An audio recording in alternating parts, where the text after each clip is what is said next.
कि चैत में कोटनी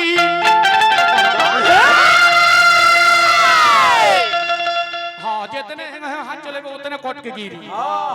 कि चैत में कोटनी अरे करावेला बोलो मुआ अरे हसुआ के पेट धरावेला बोलो हसुआ के पेट धरावेला बोलो में कोटनी करावेला बोलो चैत में कोटनी करावेला बोलो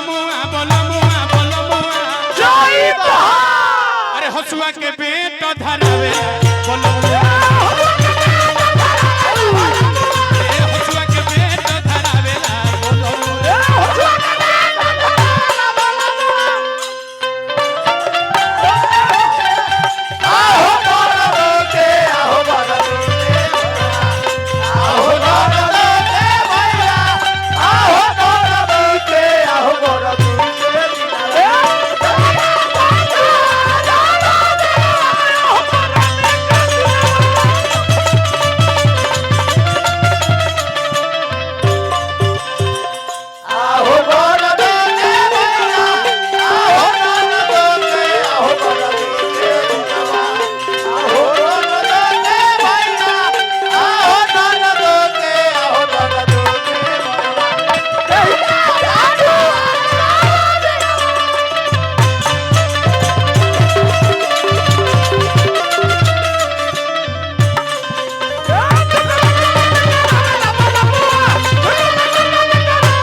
अच्छा अपना दादाजी के आत्मा के शांति खातिर रोहित कुमार जी हमरा के पुरस्कार दिल बनी हमरा चेमनी के मुंशी नवल बाबू पुरस्कार दिल बनी हार्दिक हार्दिक अभिनंदन बा मौगी कहतिया कबो कहे गहू काटे कबो कहे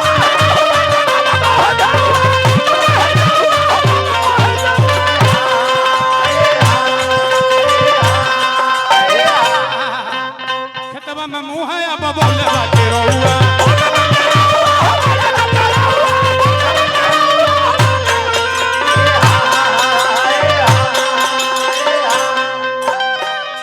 रतिया के घुघुआ अरे खेलावेला बोलबुआ रतिया के घुघुआ खेलावेला बोलबुआ अरे हसुआ के पेट धरे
गर्मी के दिनमा में चुअता पसीना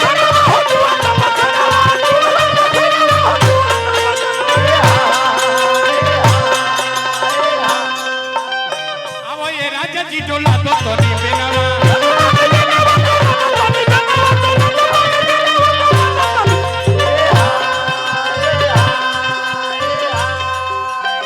संजय माझी जी थे पुरस्कार दिल बनी हार्दिक अभिनंदन बा मामा के चटनी अरे चटावेला बोलमुआ मामा के चटनी चटावेला बोलमुआ अरे हसुआ के पेट धरावेला बोलो